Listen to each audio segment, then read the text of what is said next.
Hello there, thanks for coming in. I will be releasing episodes for my horror story series, Dalloway Ridge, based on my own experiences camping. What started as a camping trip turned into a memory I can't escape. No phones, no signal, no way to explain what we saw that night. Make sure to stay tuned for further episode drops. Most importantly, don't forget to click that subscribe button for more scary stories and to support my channel. Let's begin. Chapter 1, The Café. We met up at Margot's on a quiet Saturday. It's that kind of place that's easy to miss. Cracked teal paint on the doorframe, a flickering open sign in the window, and one of those old bells that jingles like it's trying too hard. There was jazz playing somewhere, maybe upstairs, maybe through a wall. Dalloway and Ridge felt the same as always. The pavement was rough. Tree roots pushed through the sidewalk. Some kid rode past on a squeaky bike. Quietly, I pushed open the cafe door and stepped in. The booths were torn at the corners. The chalkboard menu was barely legible. The atmosphere was perfect, the one that us rowdy uni students loved.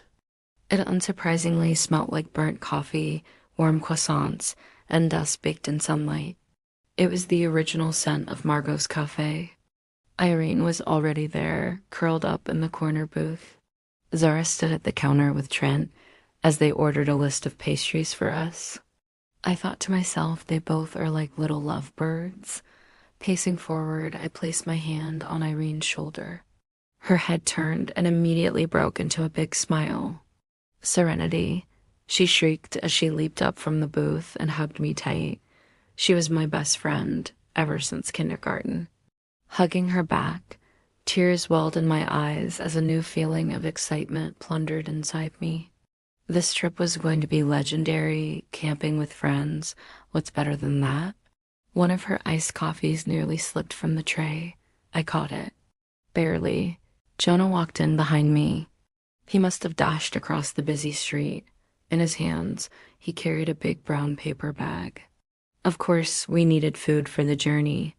I smiled gently as he walked in, the cafe lights lapping my face.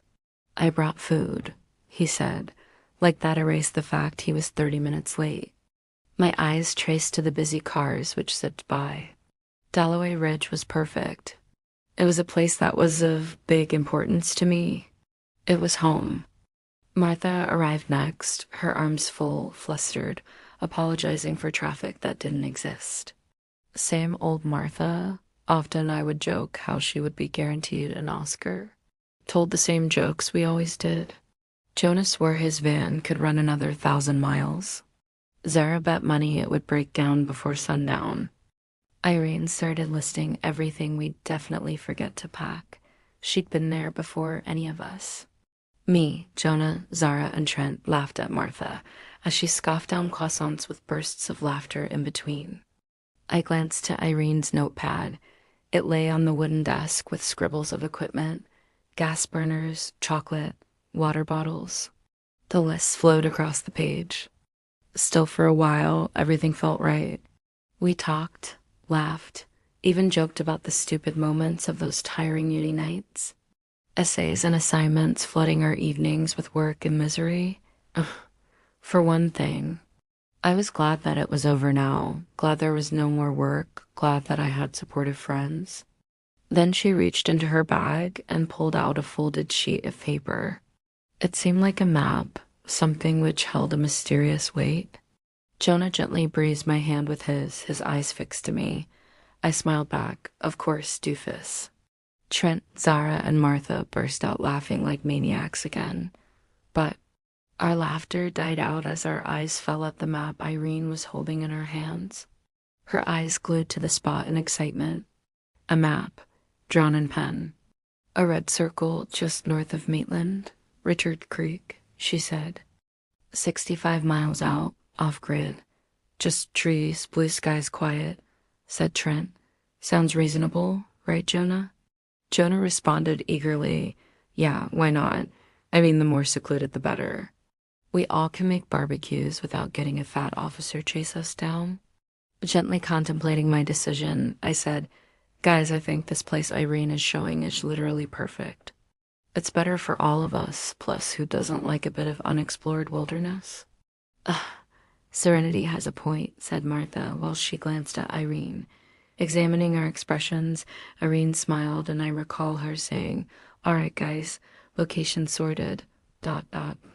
We all laughed and gossiped as normal, but deep down, something didn't feel right for me.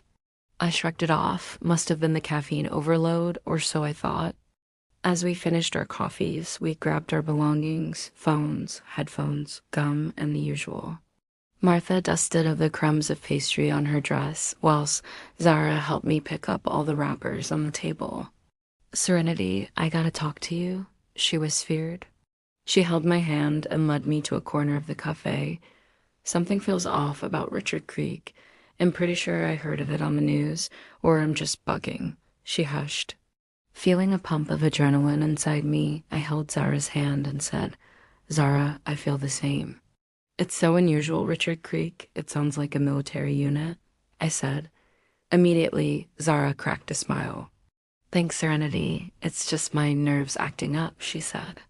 As I was about to speak, Jonah ran over to us, his face exploding with happiness.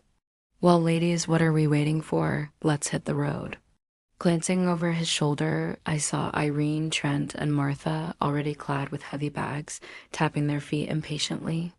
"All right, Jonah, let's go then," I sarcastically whispered whilst Zara was glancing at Trent, trying not to burst out laughing. Walking forward, all of us left Margot's Café and hit the street. The scent of pine and cars drifted into my soul.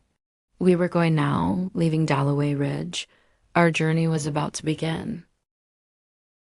There we have it, guys. Chapter 1 is finished. Stay tuned and hit the notification bell for Chapter 2 of Dalloway Ridge.